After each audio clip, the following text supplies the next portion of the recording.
कल जो पैराग्राफ हुआ था अंत में, उसको पढ़ के आगे बढ़ेंगे। इसमें कहा गुरुदेव ने, मनुष्य योनि तो मिली किंतु न समन कर सका मन का और न दमन कर सका तन का। परिणाम सुखदायक कहाँ। ऐसे व्यक्तियों के लिए समाधि की बातें क्या अर्थ रखती हैं। संकट विकट की बातें करते करते अंतिम सांस लिया। कहाँ साधना, कहाँ समाधि। अवस्था अल्प में ही चल बसा तो विवस्था, किंतु परिपक्व अवस्था पाकर भी कुछ न कर सका। किया या हुआ ऐसा काम कि कहाँ राम, कहाँ विश्राम। और यही महत्व बता रहे हैं मनुष्य योनि का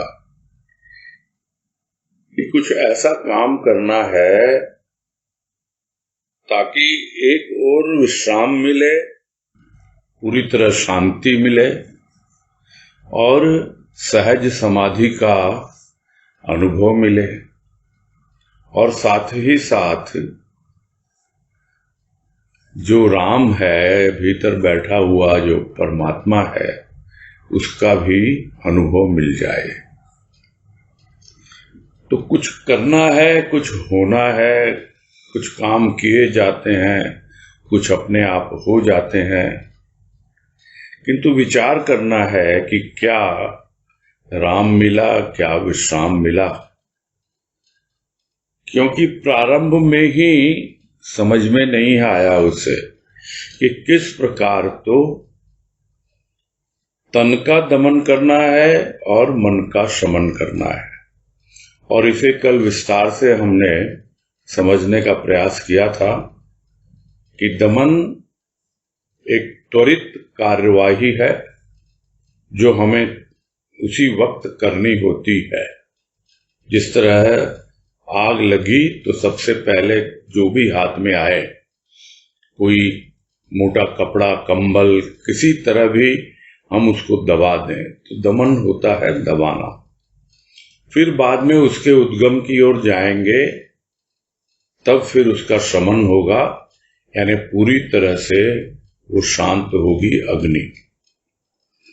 तो इस प्रकार मन का शमन किया जाता है और तन का दमन किया जाता है।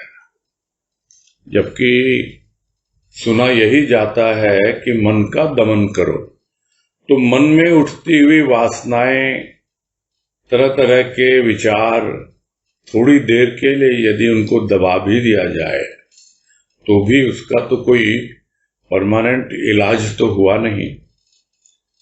ये मन में एक ऐसा रोग है कि पूरी तरह से उसको जब तक ठीक न किया जाए, उसका पूरी तरह से निदान न हो, तब तक परेशानी बनी रहती है, अशांति बनी रहती है। इसीलिए मन का शमन करना आना चाहिए और तन का दमन करना आना चाहिए। तब जाकर परिणाम कुछ कुछ सुखदायक मिल सकते हैं। और समाधि की जो भी बातें गुरुदेव हमें समझा रहे हैं, वो भी हमें कुछ समझ में आती हैं, जो नहीं आती हैं वो आ जाएंगी। किंतु यदि हमारा उस ओर ध्यान ही नहीं है, उस ओर हमारा रुझान ही नहीं है, तो फिर बातें करते रहो कि बहुत संकट काल चल रहा है, अभी तो चारों तरफ हाहाकार है, बहुत विकट परिस्थिति में पड़ गया हूं मैं। तो ये संकट विकट की बातें कोई अभी हो रही हैं, हमेशा से होती आई हैं। और इन्हीं सब बातों को करते करते अंतिम घड़ी आ जाती है। तो ऐसे में जब ढूंढने चलता है, खोजने चलता है कि भाई बातें सुनी तो थी साधना के बारे में, समाधि के बारे में, किंतु कहाँ है, कहाँ गई साधना, कहाँ गई समाधि, अपनाया ही नहीं ना। भाई जो कम उम्र में चले जाते हैं इस दुनिया से, उनकी बात अलग है कि ठीक है, कहा जा सकता है उनको उतना समय नहीं दिया भगवान ने, किंतु जो पूरी अवस्था, परिपक्व अवस्था स्थूल की, शरीर की पाकर जाते हैं और उसके बाद भी कुछ नहीं करते, अगर कुछ करते हैं तो ऐसा काम करते हैं कि जहां राम और विश्राम की बात करना निरर्थक, और साधना और समाधि, जैसा गुरुदेव ने कहा पहले भी, वो तो बकवास लगती है उन लोगों को। तो इसलिए ध्यान देना है, बार बार गुरुदेव इस बात की ओर ध्यान दिला रहे हैं कि यदि आप समाधि की बातें कर रहे हो, समाधि के बारे में सोच रहे हो, तो तन और मन के साथ जो कार्रवाई करनी है वो करनी है, और साथ ही साधन अपनाना है। यह साधन है, सब साधन का मूल क्या? यह मनुष्य का शरीर, यह मनुष्य की योनि मिली है, सब साधन करने के लिए मिली है। अब जिसको जो साधन करना है वो करता है, और नहीं करता है तो वो यूं ही आता है, यूं ही चला जाता है। आज कह रहे हैं समाधि की चर्चा ही सुनी, और वह भी अति अल्प ने। इतना कार्य का भार दिल पर रहा, दिमाग पर रहा कि दिल बेचैन, दिमाग परेशान, झूठी शान बघारता रहा अपने तन की, धन की, विद्या की, बुद्धि की। किसी की कृपा पाकर शान रहती है, किंतु अभिमान नहीं रहता, उसको ध्यान तक नहीं रहा अपने शरीर तथा मन का। मान अभिमान के लिए मर मिटा, किंतु शांति न पा सका। यह जीवन है जहां पल भर के लिए भी चैन नहीं, शांति नहीं। दुनिया को बदलना चाहता है, किंतु अपना दिल नहीं बदलता।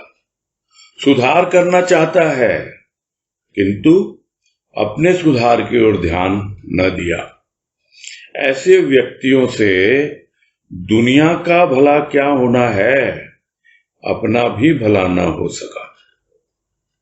बदहोशी में जिंदगी बिताई, मौत आई की भावना से ही भयभीत होता रहा। व्यक्ति तो व्यक्त करता है सुंदर विचार, यह कैसा व्यक्ति जो दिन रात दुनिया की निंदा स्तुति में ही लगा रहा। और इस पैराग्राफ में वही बातें अलग अलग ढंग से गुरुदेव समझाने का प्रयास करते हैं, सोचते हैं किसी न किसी तरह इसके दिमाग में बैठ जाए, सुनने वाले के, पढ़ने वाले के, बोलने वाले के, चिंतन मनन करने वाले के, हर किसी के दिमाग में यह बैठ जाए कि जो चर्चा सुनी वो चर्चा यूं ही नहीं सुनी। अब जो सुन भी रहे हैं, पढ़ भी रहे हैं, कितने हैं वो? यही कह रहे हैं गुरुदेव कि समाधि की चर्चा ही सुनी, और वो भी कितने लोगों ने? बहुत कम लोगों ने। ये सिर्फ अभी जो पठन पाठन चिंतन मनन हो रहा उसकी बात नहीं हो रही है, यह इन जनरल है। किसी को इंटरेस्ट ही नहीं है इन सब चीजों में, और गुरुदेव क्या मुख से बोलेंगे? जो मुख से नहीं बोल पाए वो लिखकर चले गए। कि चर्चा सुनते हैं लोग समाधि के बारे में, और वैसे ही बहुत कम लोग हैं। तो फिर क्यों नहीं सुन पाते, क्यों नहीं ध्यान देते? उसका कारण बता रहे हैं कि इतना कार्य का भार है दिल के ऊपर और दिमाग के ऊपर, दोनों, यानी दिल दिमाग दोनों ही परेशान है। दिल बेचैन रहता है, चैन नहीं। चैन कैसे मिले? जब प्रभु का प्रेम और भाव दिल में आएगा तब चैन मिले। दिमाग परेशान है क्योंकि उलझने हैं, किसी का कोई भी निवारण नहीं हो रहा है, किसी भी समस्या का समाधान नहीं मिल रहा है। तो सबसे सहज समाधान है समाधि। एक बार समाधि की अवस्था बने उसकी कृपा से तो सहज ही सारे जीवन प्रश्नों का समाधान हो जाए और जिसे कहते हैं दिमाग की बत्ती जल जाए। दिमाग में जितना भी अंधेरा छाया हुआ है, बुद्धि में जितना भ्रम है, उसी ने अंधेरा फैला रखा है, वो सब दूर हो जाए।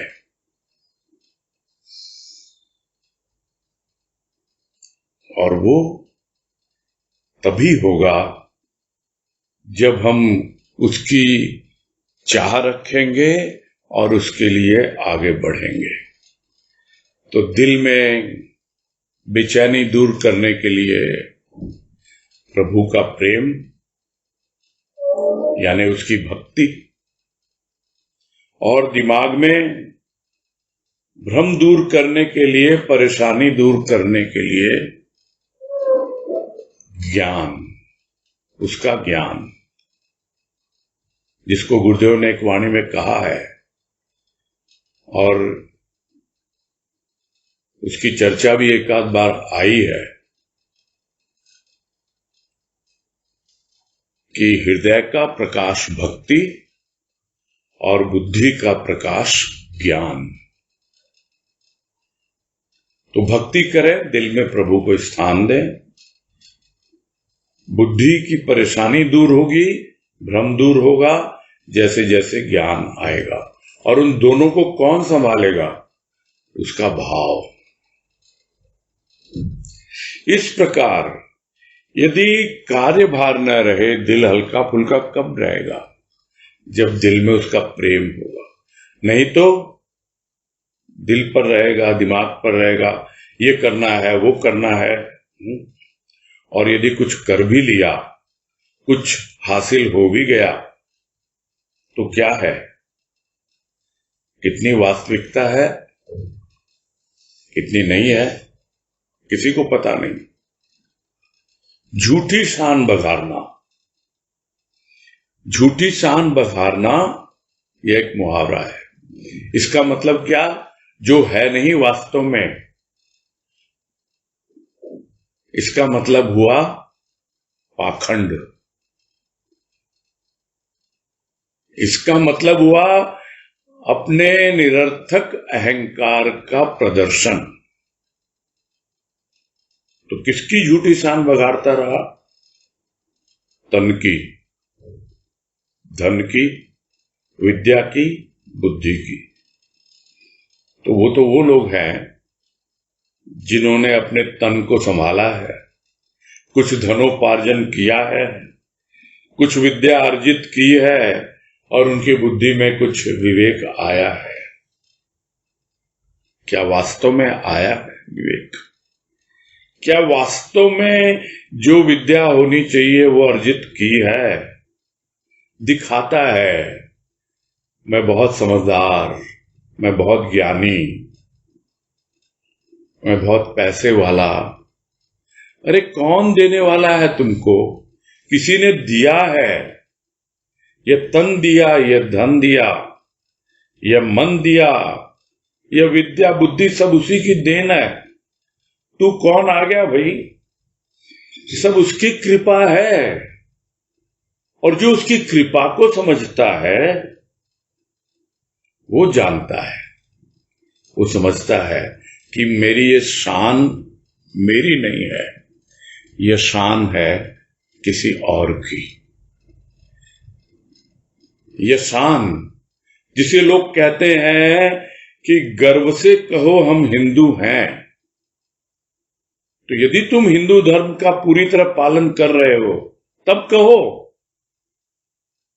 उसी तरह गर्व से कहो कि हम संत की संतान हैं। कब कहो? जब अपने आप को समझो कि हां, हम संत की संतान हैं। लेकिन कहने की जरूरत नहीं है, यह तो उसकी शान है। पहले एक जीवन था जब प्राणी परेशान था। परेशान इसलिए था क्योंकि पर की शान में अपने आप को उलझा रखा था, समझ नहीं पाता था यह तो झूठी शान बघार रहा है, कुछ है नहीं तंत्र, जिसको कहते हैं थोथा चना बाजे घना। वो हाल समझ नहीं पाया। लेकिन जब अपनी ही शान को समझा, उसकी कृपा को समझा, तो फिर यदि थोड़ा बहुत था भी ना अभिमान अपनी विद्या का, बुद्धि का, सबका सब जाता रहा और उसे न कोई ध्यान रहा अपने तन का, मन का। यानी एक झूठी शान है, यानी झूठा अहंकार है, और एक सच्ची शान है, यानी सच्ची मैं है। जब वो अनुभव करने लगता है प्राणी, तो और झुकता चला जाता है। एक झुकना होता है प्रारंभ में, वो है भक्ति में झुकना। एक झुकना होता है बाद में, जब उसे ज्ञान आने लगता है। लोग कहते हैं अहंकार होने लगता है, ज्ञान का अहंकार होने लगता है। तो क्या भक्त को अहंकार नहीं होता? भक्त को भक्ति का अहंकार नहीं होता कि मैं उसका भक्त हूं? प्रश्न यह नहीं है। प्रश्न यह है कि जिसने अहंकार को समझा ही नहीं, झूठ और सच का जिसे भेद पता ही नहीं, वो जब अहंकार करता है तब वो झूठी शान बघाड़ता है। किंतु जिसे पता है झूठ और सच का, जो नीर क्षीर विवेकी है, दूध का दूध पानी का पानी समझ रहा है, वो फिर शान बघारेगा नहीं। अपनी ही शान को जानकर अब आया इनमें निखार है, खुद अनुभव करेगा। ये भजन की पंक्तियां याद आ गई, जिस भजन की पहली लाइन है, तेरे भाव से मुझे प्यार है, मेरा यही तो संसार है, बहती हुई इस धार में मेरा यही तो आधार है। और उसकी अंतिम लाइनें हैं, मेरे भाव कण भी चमक उठे, जो चढ़ा दिया उन्हें शान पर, अपनी ही शान को जानकर अब आया इनमें निखार है। तो बिना शान पर चढ़े शान पहचान में नहीं आती है। अपनी शान को जब पहचानता है, उस भाव की शान को, तब भावों में निखार आता है और चमक आती है और पैनापन आता है। जैसे शान पर चढ़ने के बाद हीरे में चमक आती है, पैनापन आता है, वैसे ही भाव जब चढ़ता है शान पर, तो अपनी ही शान को जानकर और उसकी कृपा की शान को जानकर अपने आप ही अपने शरीर का, अपने मन का, इसका भान उसे रहता नहीं। दूसरी ओर वो प्राणी है जो मान अभिमान के लिए मर मिटता है, किंतु फिर भी शांति नहीं पाता। एक वो प्राणी है जो शान समझकर अपना जीवन यापन करता है कि ये प्रभु की शान है, ये मेरा मनुष्य जीवन, मैंने इसको सही जगह लगाया, सही इसका उपयोग किया, उपभोग किया, उस जीवन का, उसकी कृपा को समझा, तब जाकर वो शान को समझता है। और जो मान अभिमान में ही है, शांति तो क्या मिलेगी उसको। यही कहते हैं गुरुदेव यहां, ये भी भला कोई जीवन है क्या? पल भर के लिए भी चैन नहीं, शांति नहीं, और करना बहुत कुछ चाहता है।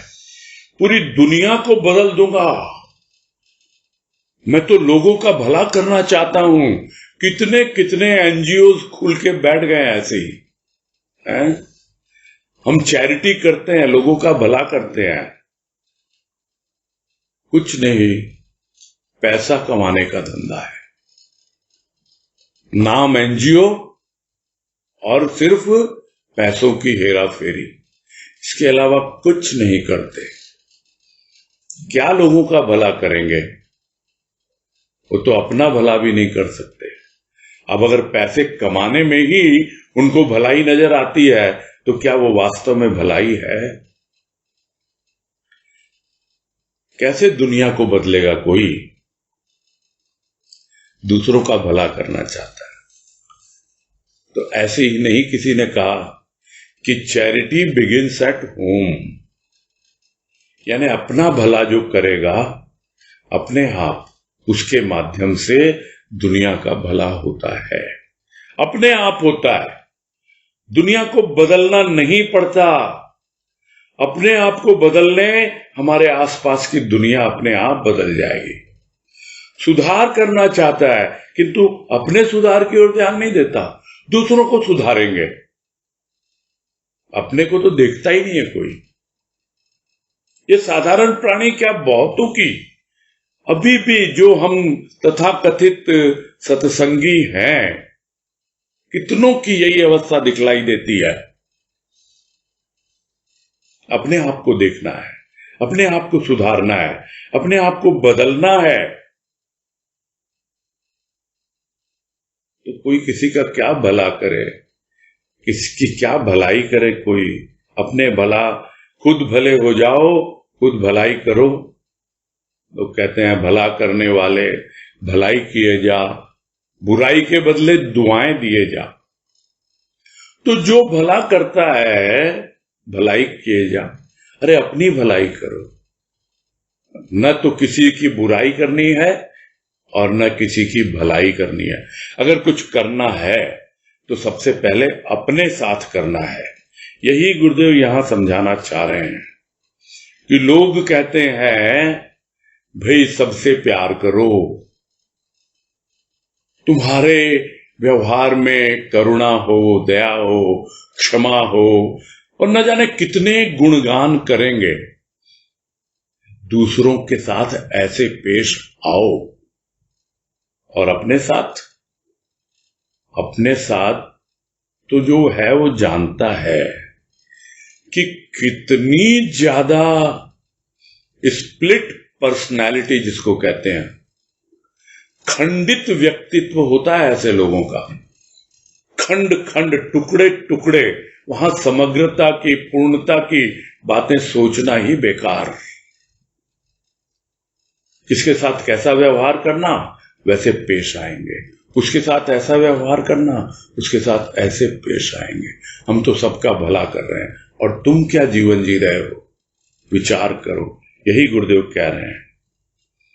जो अपना ही भला नहीं कर सकता, वो दुनिया का भला क्या करेगा? और पूरी जिंदगी बीत जाती है कैसे? बदहोशी में। यहां गुरुदेव ने मदहोशी नहीं कहा है, बदहोशी में, क्योंकि मद या अहंकार तो थोड़े बहुत लोगों को होता है, जिनके पास, जिनको लगता है कि हमें बहुत कुछ है। मद का भी एक मद होता है, एक नशा होता है। किंतु बदहोशी यानी बुराई, बद यानी बुरा, यानी तुम्हें होश है किंतु बुराई का होश है। भलाई की बात कर रहे हो और तुम बदहोशी में अपनी जिंदगी बिता रहे हो। और फिर क्या रहा? मौत आई, बस मौत से ही डरता रहा, भयभीत होता रहा। सावधानी रखनी है, बचना है। कुछ होते हैं हमारा कुछ नहीं हो सकता, ये मौत कुछ भी नहीं कर सकती, वो भी गलत है। कुछ कहते हैं कि हम तो भाई बहुत बच के रहते हैं, बहुत डर के रहते हैं, मौत से डरते हैं। दोनों ही प्रकार के लोग वास्तविकता नहीं जानते हैं। वास्तविकता इतनी सी है कि एक एक श्वास के साथ प्राणी जीता है और एक एक श्वास के साथ मरता है। श्वास आती है और जाती है, यही है जीना और मरना। फिर भय किस बात का है? किंतु यह भी नहीं कि हमेशा श्वास आती ही रहेगी। जो करना है कर लें, उपलब्ध कर लें। बार बार मौका नहीं आता, एक एक श्वास के साथ पूरा जीवन व्यतीत हो रहा है। भयभीत नहीं होना, जीवन को अच्छे से व्यतीत करना, बिताना। और यदि व्यक्ति है प्राणी, क्या काम है उसका? वो तो व्यक्त किया करता है सुंदर विचार। जो भी सुंदर विचार हैं, आपस में जो बातें हमेशा होती रहती हैं कि हम भाव की चर्चा करें। अब भाव की क्या चर्चा करें? एक सत्संगी दूसरे सत्संगी से मिलता है तो वो भी यदि अभाव की बातें करे, वो भी यदि दुनियादारी की बातें करे, तो क्या मतलब?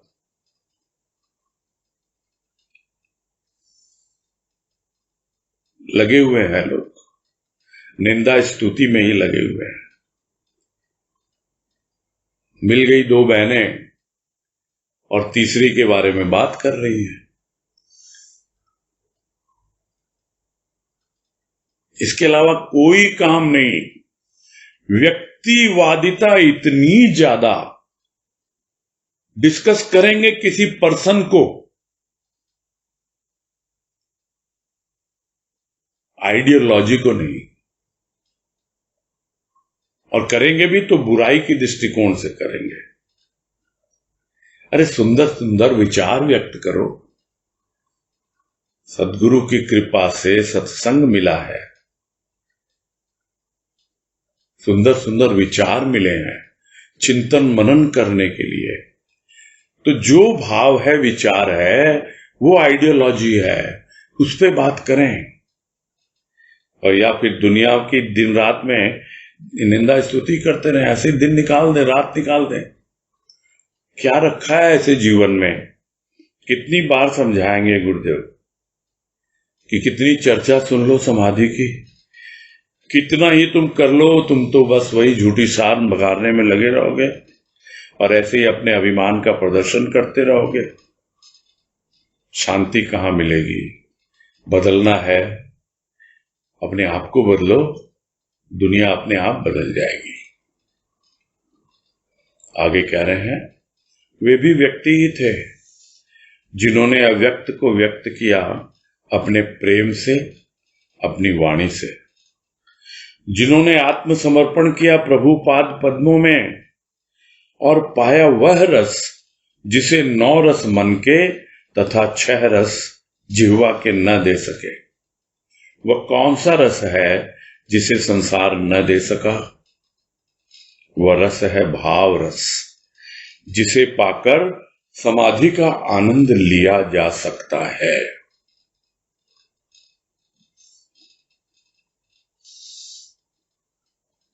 हम में से ही थे ऐसे व्यक्ति। ऐसे ही गृहस्थ में रहकर इसी प्रकार का जीवन बिताने के बावजूद भीतर में क्या परिवर्तन है? उनके भीतर में प्रभु का प्रेम भरा हुआ है। क्यों? क्योंकि उन्होंने आत्मसमर्पण किया प्रभु के चरणों में। डे 1 से, शुरू से वही जीवन शैली अपनाई है और तब जाकर प्रभु के प्रेम से अपने भीतर सराबोर हुए, उसके भाव में जिया और अपनी वाणी से व्यक्त किया। उस अव्यक्त को, अव्यक्त जो व्यक्त होना बहुत ही कठिन है, लगभग असंभव है। यानी आज तक जो किसी ने नहीं कहा, आज तक किसी ने शायद ही कहा हो कि ये भाव का ऐसा रस है जिसके द्वारा तुम समाधि का आनंद ले सकते हो। ये कह रहे हैं गुरुदेव, और ये अपना ही जीवन लिख रहे हैं यहां कि आत्मसमर्पण किया प्रभु के चरणों में और ऐसा रस पाया जिसे 9 रस मन के 9 रस बताए जाते हैं जो साहित्य में वर्णित हैं। अलग अलग नाम हैं उनके, श्रृंगार रस, रौद्र रस, विभत्स रस, भक्ति रस, और भी कई तरह के रस हैं। तो इतना हमें डिटेल में जाने की जरूरत नहीं है। 9 प्रकार के रस होते हैं मन के लिए, यानी मन उन अलग अलग विचारों में घूमता रहता है, उससे बाहर नहीं निकल पाता है। और उसी प्रकार जिह्वा के भी 6 रस होते हैं, यानी 6 प्रकार के होते हैं जो हम जानते हैं, खट्टा, मीठा, तीता, और भी कई तरह का होता है। तो इसके भी डिटेल में जाने की जरूरत नहीं है। ये सिर्फ पुस्तकों की शोभा बढ़ाने के लिए कहे जाते हैं। समझने की बात यह है कि भाव का रस एक ऐसा रस है जो मिलता है प्रभु के पाद पद्मों में आत्मसमर्पण करने के बाद। और वो रस जिन्हें मिला, उन्होंने अपनी वाणी के द्वारा उस प्रेम और भाव के रस को वितरित किया। संसार न दे सका, संसार के पास है ही नहीं वो रस। संसार से ज्यादा मन के 9 रस मिल सकते हैं और जिह्वा के 6 रस मिल सकते हैं, किंतु यह जो रस है, जो प्रभु के पाद पद्मों से यानी चरण कमलों से वो रस निकाला है उन्होंने। कमल का रस एकमात्र भंवरा ही जानता है। जब तक मन भंवरा नहीं हो जाता तब तक कमल के रसपान का स्वाद पा ही नहीं सकता प्राणी। तो प्रभु के पाद पद्मों का रस मन भंवरा बनता है तभी पाता है। तो ऐसा रस, प्रेम रस, भाव रस, इसी में लोगों को सराबोर करते रहे गुरुदेव, आज भी कर रहे हैं। अव्यक्त को व्यक्त कर रहे हैं और यह समझा रहे हैं कि तुम भी उस भाव रस का पान करो जिसे पाकर के तुम समाधि का आनंद ले सकते हो। लिया जा सकता है, यानी पॉसिबिलिटी है। Now it is up to you. अब यह आप पर निर्भर करता है कि आप इस सत्संग से क्या चाहते हैं, आप गुरुदेव बाबा से क्या चाहते हैं, यह आप पर निर्भर करता है। आप यदि चाहते हैं जो गुरुदेव देना चाहते हैं तब लिया जा सकता है, नहीं लेते हैं, मिलता है। यह भक्तों का अनुभव है। आगे कह रहे हैं, भूमि यदि रत्न गर्भा है तो नर रत्न गर्भा भी है। इसी भूमि पर उन नर रत्नों ने रस की वृष्टि की वाणी द्वारा, शुभ कार्यों द्वारा। दुनिया ने उन्हें भगवान तो माना, किंतु उनके अपनाए हुए मार्ग की ओर ध्यान न दिया। उनका नाम भी लिया, मंदिर, मस्जिद, गिरजे, गुरुद्वारे भी बनाए, किंतु वह कार्य न किया जिसने उन्हें भगवान, पैगंबर की उपाधि दी। उपाधि तो दी, किंतु समाधि की चर्चा ही रही, चिर समाधि के पूर्व भाव समाधि न ली।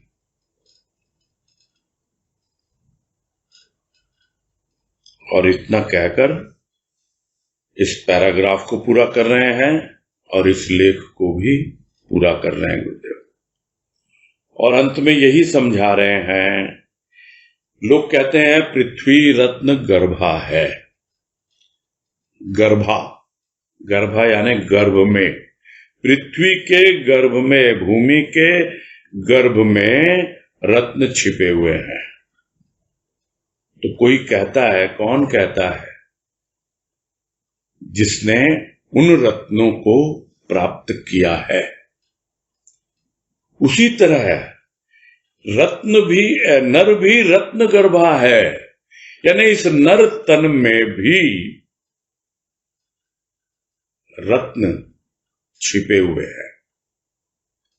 न रतन, रतन है इसमें भी, नर तन में भी रतन है, यह भी रत्न गर्भा है, छिपे हुए हैं। तो कौन कहता है? जिन्होंने इस नर तन से, उन छिपे हुए अपने शरीर के गर्भ में से, भीतर की गहराई से उन रत्नों को खोज निकाला है और लोगों के सामने उसको प्रकट किया। तो इसी भूमि पर है वो नर रत्न, नर रूप में वो रत्न है इस भूमि के लिए। भौतिक रत्न भूमि के गर्भ में है, अंदर छिपे हुए हैं, किंतु यह जो नर रत्न है ये भूमि के ऊपर है। उन्होंने अपने नर तन से उन रत्नों को प्रकट किया है और ऐसी रस की वृष्टि की है वाणी के द्वारा और अपने शुभ कार्यों के द्वारा। यानी रस की वृष्टि करने का दो तरीका है। बहुत बार दोनों तरीके भी अपना के चले हैं लोग, यानी अपने कार्यों के द्वारा लोगों ने, ऐसे नर रत्नों ने रस की वृष्टि की, आनंदित किया लोगों को, रस से सराबोर किया। कुछ लोगों ने अपनी वाणी के द्वारा रस से सराबोर किया।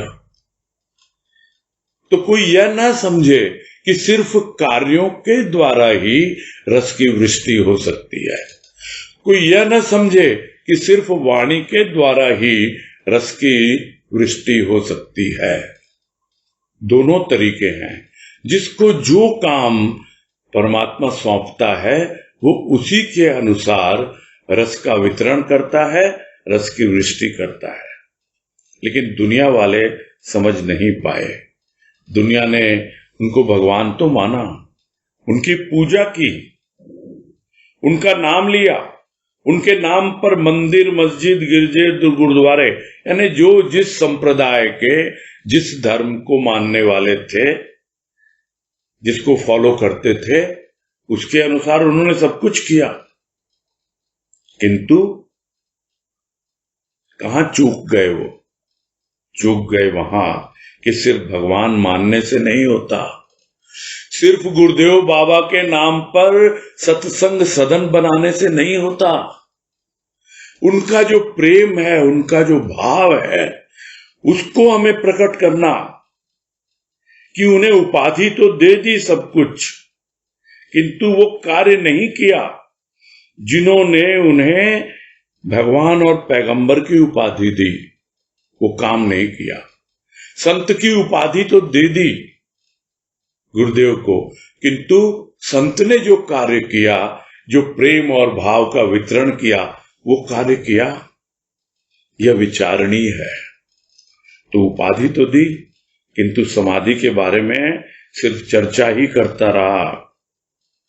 एक दिन समय आया जब चिर समाधि लेनी पड़ती है, हर किसी को लेनी पड़ती है, यानी मृत्यु का वरण करना पड़ता है। भले ही जिसने जीते जी समाधि को अनुभव किया हो, वो भी चिर समाधि ले लेते हैं लोग, बहुत से उदाहरण हैं। किंतु भाव समाधि जो जीवन जीने का तरीका, जो सहज समाधि है, उसको नहीं अपनाया। यानी इस दुनिया से जाने के पहले यदि भाव समाधि ले ले, कोई भाव में जीना सीख जाए, तो सारी उपाधि की उपादेयता उसको समझ में आ जाए कि संत मेरे जीवन में क्यों आया, क्या करने आया, किस तरह का भाव जगाने आया, किस तरह प्रेम में मुझे सराबोर करने के लिए आया, सब समझ में आने लग जाए। तो यहां गुरुदेव का फोकस यही है, दूसरों की बातें वो जाने, जिन्होंने मंदिर, मस्जिद, गुरुद्वारे और गिरजे बनाए वो जाने। हमने भी कुछ बनाया है, बाहर का सदन भी बनाया है, किंतु इस बदन को सदन बनाया क्या? इस हृदय को उसका सिंहासन बनाया क्या? इन प्राणों में उसकी प्रतिष्ठा की? यह विचार जब हम करते हैं तब हमें पता लग जाता है, जिसको कहते हैं कि भक्त तो चलते फिरते सदन है। भक्त तो उसके स्मारक हैं। स्मारक यानी भक्तों को देखते ही भगवान की स्मृति जागृत हो जाती है। और संत तो ऐसा नियामक है प्रकृति का कि वो तो कैसा भी समय हो, वो तो अपनी बसंत बयार हमेशा बहाता है। संत बहाए बसंत बयार, उसी की पंक्ति है भजन की जो याद आ रही है। संत बना प्रकृति का नियामक, भक्त बने उसके स्मारक, दिग दिगंत होती जयकार। दिग दिगंत जयकार होती है, किसकी होती है? संत की होती है, संत के भाव की होती है। किंतु सिर्फ जयकारा करने से नहीं होता। जो मार्ग उन्होंने अपनाया, जो भाव उन्होंने अपनाया, जो रास्ता हमें बतलाया, हमें उस पर चलना है, तभी हम समझ पाएंगे। जो इतने दिनों से ये समाधि का जो लेख चल रहा है, गुरुदेव हमें समझाना चाह रहे हैं। बस यह लेख यहीं संपूर्ण होता है आज। कल से दूसरा लेख जो आप लोगों ने पहले ही निर्धारित किया हुआ है, इसी पुस्तक आनंद समाधि का अंतिम लेख आनंद, उसके ऊपर बात करेंगे। अभी पूरा करते हैं।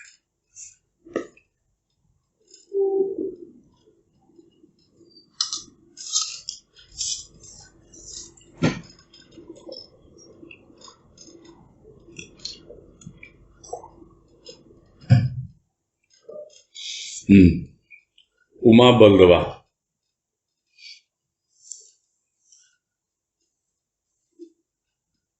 हाँ भैया, जय गुरु। हाँ, जय गुरु की हरिओम। बोलिए भैया। एक था कि जैसे कि गुरुदेव ने दुख सुख लिखा है, फिर दुख आया है, फिर समाधि आई है, फिर आनंद आया है। तो जब भक्तों को जब थोड़ा भाव मिलने लग जाता है तो उनको आनंद तो मिलता ही है, चाहे वो क्षणिक मिले। तो ये समाधि पहले आती है जीवन में भक्तों की, या फिर आनंद की अवस्था पहले आती है, या दोनों पैरेलल चलते रहते हैं?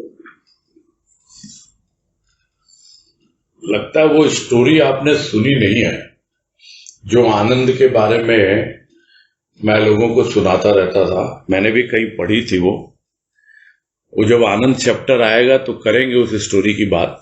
उसका सार यही है कि आनंद तो सब जगह है, जैसे प्रेम तो सब जगह है। क्या हमने सत्संग में आने के पहले प्रेम की अनुभूति नहीं की थी? किंतु वो प्रेम मोह था, वो प्रेम ममता था, लोभ था, उस प्रेम में वासना थी। ये सब हमको पता नहीं था उस वक्त, हम तो उसी को प्रेम मान बैठे थे। वैसे ही क्या आनंद नहीं था पहले? हम जो दुनियादारी में हो हल्ला मचाते, शोरगुल करते, नाच गान करते, हमें क्या आनंद नहीं आता था?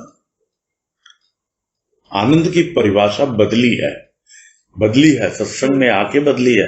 प्रेम की परिभाषा बदली है, सत्संग में आके बदली है। तो आनंद शुरू में भी आता है, किंतु यहां जो आनंद की बात हो रही है वो आनंद जो समाधि के बाद मिलता है, यानी वो पूरी तरह से शुद्ध है, जिसको गुरुदेव कहते हैं आत्मानंद।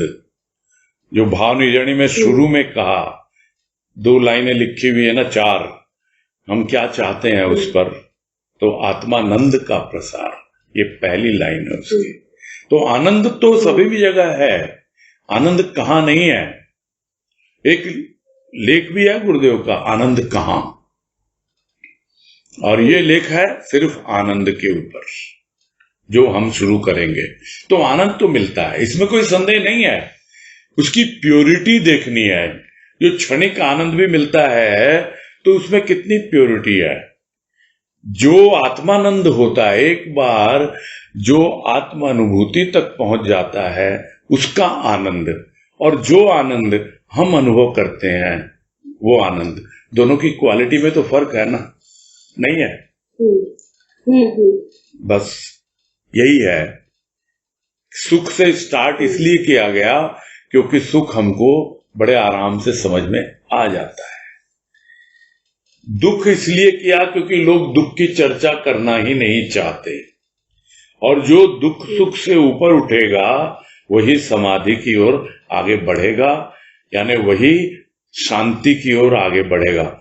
यहां समाधि को बार बार यही कहा गया कि जिसका जीवन में परम लक्ष्य परम शांति हो वही समाधि की ओर बढ़ता है। तो ये समाधि की बात है। और एक बार जब समाधि उपलब्ध हो जाती है, भाव समाधि, सहज समाधि, तो फिर आनंद ही आनंद है। वो आनंद फिर खंडित नहीं होगा, टुकड़ों टुकड़ों में नहीं होगा। वो जो अभी थोड़ी देर पहले बात आई थी कि लोग जो जीते हैं जीवन, होता कुछ है दिखाता कुछ है, पाखंड करते हैं, समग्रता में नहीं जीते हैं, टुकड़ों में जीते हैं, किसके साथ कैसा व्यवहार करना। किंतु जब वो उस अवस्था में पहुंच जाते हैं जिसे कहा जाता है कि उसको आत्मानंद की अनुभूति हो गई, तब फिर उसका सारा का सारा जितना पाखंड है, जितना ढोंग है, जितना आडंबर है, जो कुछ उसने फैला रखा था, जिसको एक शब्द में कहा जाता है जगत प्रपंच, वो जगत प्रपंच उसका छूट जाता है। यह है सार। उम्मीद है क्लियर हुई होगी बातें। हाँ, ठीक है। हाँ, बीना तोदी को देंगे चांस। हाँ,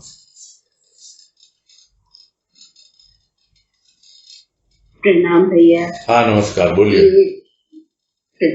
इसमें भैया मेरे को कहीं कहीं थोड़ा कंफ्यूजन है कि जैसे जो समाधि, सहज समाधि, समाधि के बाद में सहज समाधि की अवस्था होती है ना, कि ऐसा कहीं कुछ कंफ्यूजन है कि, और जो समाधि गुरुदेव कह रहे हैं वो पहले वो निर्विकल्प होती है कि सविकल्प, और फिर उसके बाद सहज समाधि, तो उसको मेंटेन करने प्रेम की तीव्र अनुभूति सहज समाधि है। भाव में रहना, अभी जैसे कहा तो सहज समाधि थोड़ा थोड़ा समझ में आ रहा, पर बहुत अच्छे से क्लियर नहीं हुआ भैया कि दोनों में कनेक्शन है।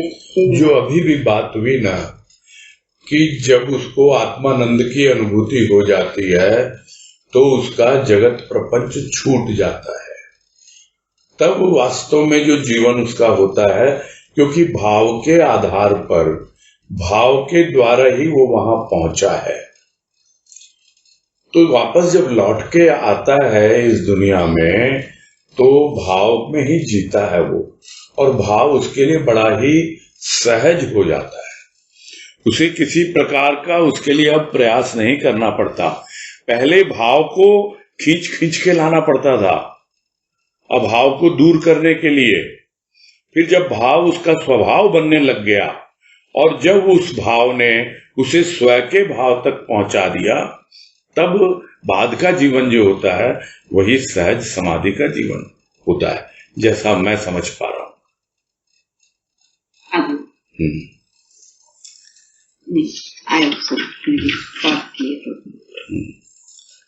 ठीक है। हाँ, प्रणाम। हाँ, हरिओम। नेक्स्ट अनीता तुलसियान।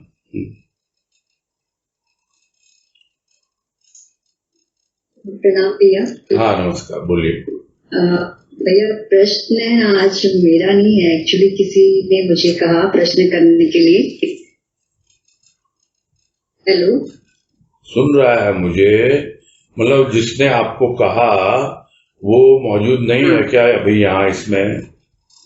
नहीं मौजूद है, लेकिन वो बोल रहे हैं कि आप कर लीजिए प्रश्न, बोले कि मैं मतलब उसको हिचकिचाहट करना है। तो नाम बताने के लिए भी मना किया है? नाम भी मना किए हैं। अच्छा बोलिए, कोई बात नहीं है, बोलिए। हाँ बोलिए। उनका प्रश्न ये है कि जो मतलब निराकार की पूजा आराधना पूजा करा है और जो मतलब बहुत कुछ ज्ञान को उपलब्ध हो गया है, हर कार निराकार सबका अनुभव है, लेकिन प्रेम नहीं है, प्रेम का कोई साधन नहीं है, तो क्या वो समाधि की अवस्था तक पहुंच सकता है? उसका आनंद ले पाएगा क्या वो? नहीं, ज्ञान का क्या रूप है, ज्ञान की क्या परिभाषा है? ज्ञान की परिभाषा इतनी है जो बार बार बोलते हैं हम कि प्राणों में प्रिय का भान ज्ञान, यही तो है ना। तो प्राणों में प्रिय का भान यदि नहीं है, प्रेम नहीं है, तो वो कैसा ज्ञान है? यह जरूर है कि जब कोई भी चीज बहुत देर तक किसी ताप के सामने रहती है तो थोड़ा सा ऐसा लगने लगता है कि वो सूख रहा है, लेकिन फिर से वो सिंचन हो जाता है उसका, फिर से वो चीजें आ जाती हैं। तो इसमें ऐसा कुछ भी नहीं है। प्रेम किससे होता है? प्रेम प्रेम के लिए होता है। जब आप एक मूर्ति को प्रेम करते हो, एक व्यक्ति को प्रेम कर रहे हैं आप, वो प्रेम बहुत नीचे धरातल का है।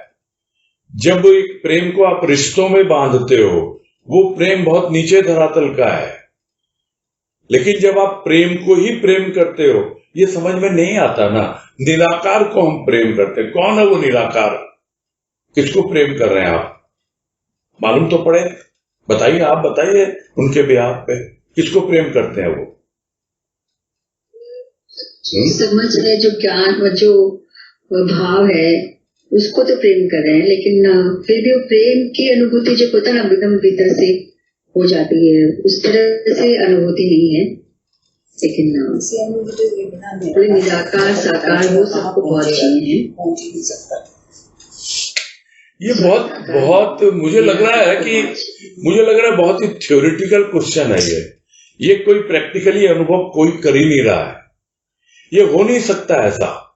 ये एक बार को लगता है जरूर, है ना, जरूर लगता है कि हाँ भाई, कहाँ गया मेरा प्रेम, कहाँ गया मेरा भाव, मैं तो निराकार की उपासना में लग गया है, मैं तो ज्ञान की ओर आगे बढ़ गया, पता नहीं क्या हो गया मेरे साथ, लगता है एक बार को। लेकिन वो सामने वाला जो आपको आगे लेके जा रहा है, आप अपने बल पे जा सकते हो, एक कदम भी नहीं उठा सकते। वो ले जाने वाला ले जाता है और वो समझा देता है और भीतर से अपने आप ही तसल्ली दे देता है। गुरुदेव की कृपा से यह सब अनुभव जब मिले तभी भजनों में व्यक्त हुए। जो बार बार भजन को कोट किया जाता है ना, इसमें कोई अपना अहंकार प्रदर्शन नहीं होता है। ये वो अनुभव जो उनकी कृपा से मिले उसको लोगों तक पहुंचाना या शेयर करना, ये उद्देश्य होता है। और उसी तरह अभी जो बात हो रही है, उस वक्त एक ऐसा अनुभव उन्होंने दिया जो भजन लिखा गया था कि तेरी कृपा से मेरे दिल में प्यार आज भी है, तेरे ही भावों की बहती ये धार आज भी है। नहीं तो लगने लगता है क्या हुआ, प्रेम और भाव सूख रहा है क्या, कहां गया। लेकिन होता है, वो बिल्कुल होता है भाई। हम तो अपने अनुभव से ही बोल सकते हैं। बाकी उन्होंने जो क्वेश्चन किया है, जो मुझे सुन के लग रहा है जो आपने उनके बिहाफ पे किया, वो थ्योरिटिकल है, मतलब प्रैक्टिकल क्वेश्चन नहीं है। ऐसा होता नहीं है, इसीलिए कह रहा हूं प्रैक्टिकल नहीं है। अदरवाइज फिर वो टोटली पुस्तकीय ज्ञान रहेगा, जो आपने यहां पढ़ लिया, वहां सुन लिया, ये कर लिया, 4 बातें इधर उधर से इकट्ठी कर लिया आपने और आप अपना ज्ञान बघार रहे हो। जो यहां हो ना शान बघारने की बात, वो आप वहां पे शान क्या बघार रहे हो, आप अपना ज्ञान बघार रहे हो।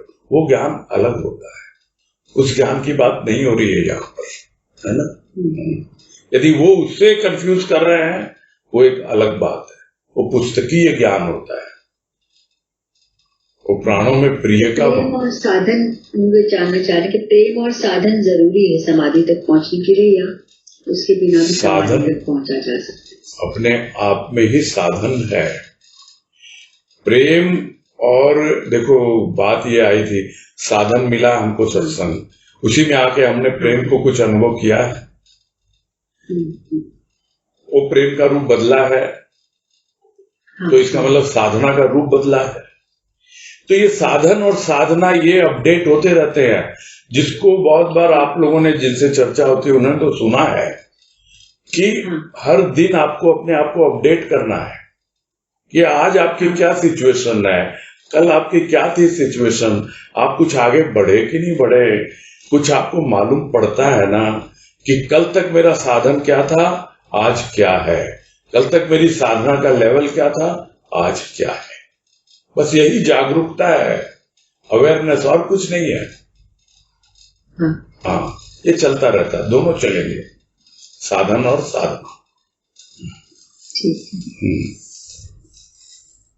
ठीक है भैया। हाँ, प्रणाम भैया। हाँ, हरिओम। हाँ, पूजा है तमसरिया।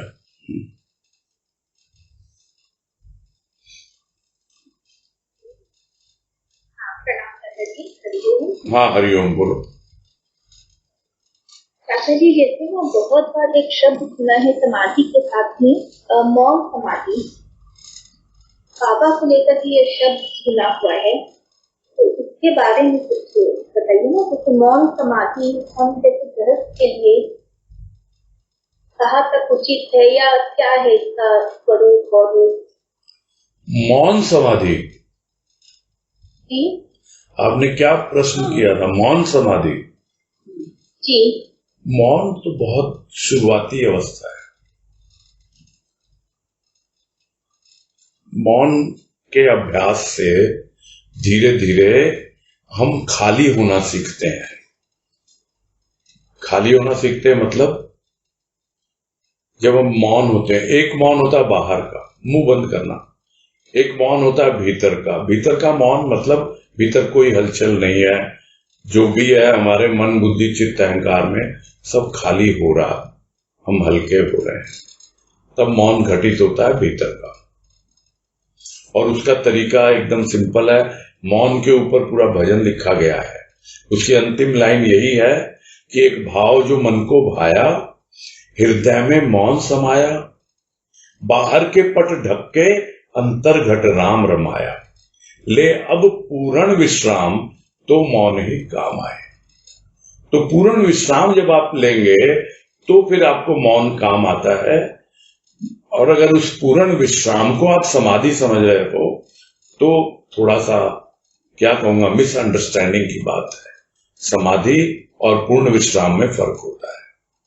विश्राम पहली अवस्था, जो परम शांति या चिर शांति जो है वो बाद की अवस्था होती है। मौन आता है चला जाता है, विश्राम मिलता है, फिर से प्राणी एक्टिव हो जाता है, फिर लग जाता है साधना में, लग जाता है, फिर मौन होता है, फिर साधना में, यानी खाली होता है भरता है, खाली होता है भरता है, ये चलता रहता है। धीरे धीरे उसकी पात्रता, उसकी योग्यता बढ़ती चली जाती है और वो समाधि के काफी करीब पहुंच जाता है। अल्टीमेटली तो बोला ना, उसके ऊपर है जो आपको वहां पहुंचाता है, वो जाने उसका काम है। बस मौन समाधि, मतलब मेरे को लगा बहुत मौन को कंफ्यूज कर रहे हैं समाधि के साथ।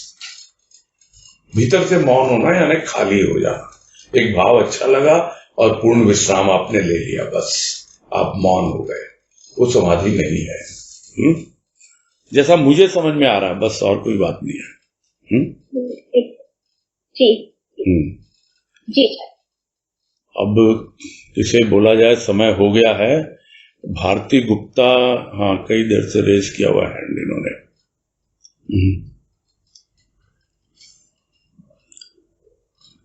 हेलो, हाँ क्यों भैया, जय गुरु।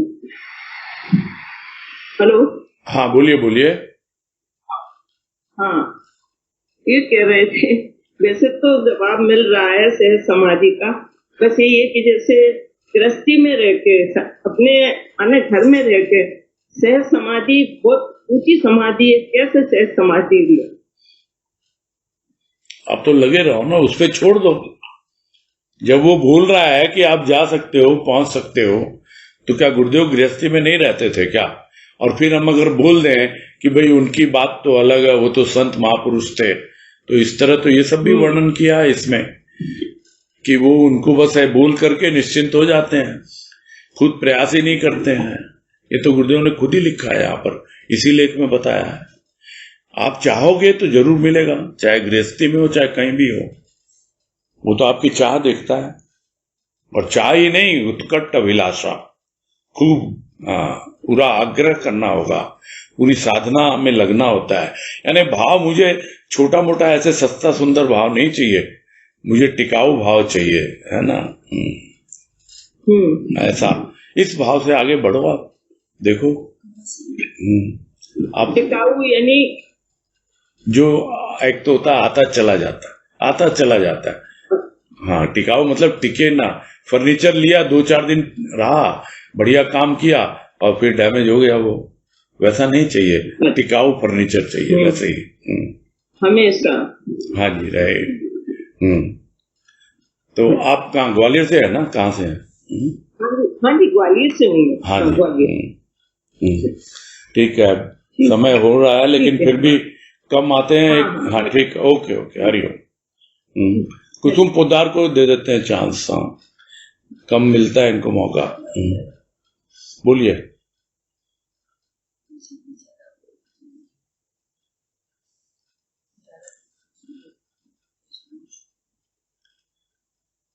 बोलिए कुसुम पोद्दार, क्या वो अनम्यूट नहीं कर पा रहे हैं क्या? बोलिए। हरिओम भैया, प्रणाम। हाँ हाँ, हरिओम, बोलिए भैया। अभी जो बात हो रही थी अनीता दीदी से जो बात हो रही थी, तो उसमें आया था एक कि साधन और फिर साधना, ये तो सुन रहे हैं बहुत बार से। तो उसमें था कि हमें रोज अपडेट करना है अपने आप को। हाँ जी। इसमें यानी तो जैसे मेरे को समझ में आया कि ये चीज हो गया कि अपडेट, यानी कि मन बुद्धि चित्त का जो हमारे अंदर जो चिंतन चल रहा है, उसे हमें देखते रहना और उससे और आगे आगे बढ़ाना है कि सहज समाधि करेंगे क्या? नहीं, सहज तो बाद में आएगी, सहज तो बाद में आएगी। अभी आप अपडेट करते रहेंगे तो आप आगे पहुंचेंगे, समाधि की दिशा में आगे बढ़ेंगे। आपकी जागरूकता आपको आगे ले जाएगी। और रहिए प्रेम और भाव में अपना जीवन बिताइए। आपका साधन मिल गया, आपको सत्संग मिल गया, सत्संग सा साधन दे दिया गुरुदेव ने। अब जो सत्संग में आपने सुना है उसके लिए आपको क्या साधना करनी है, उन्हीं जो आपको अनुभव मिले हैं उनको और बढ़ाना है और रिफाइन करना है, मनन चिंतन के द्वारा सूक्ष्म से सूक्ष्मतर और फिर सूक्ष्मतम अवस्था तक पहुंचाना है। यही साधना है बस। ठीक है। और एक बात और क्रिया जो आपने कल कहा था कि हमें भाव में प्रगाढ़ता, गहनता, हाँ जी, हाँ, वही है सूक्ष्म से सूक्ष्मतर और सूक्ष्मतर से सूक्ष्मतम, यानी और उसमें गंभीरता, गहनता और प्रगाढ़ता बढ़ती चली जाए, ये कहने का मतलब है। बिल्कुल सही समझे आप। ठीक है, फिर हैं अब पूरा करते हैं। हाँ प्रणाम। हाँ, हरिओम।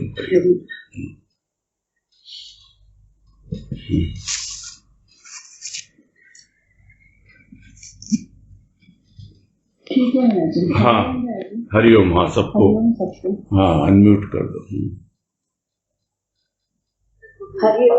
हाँ, हरिओम।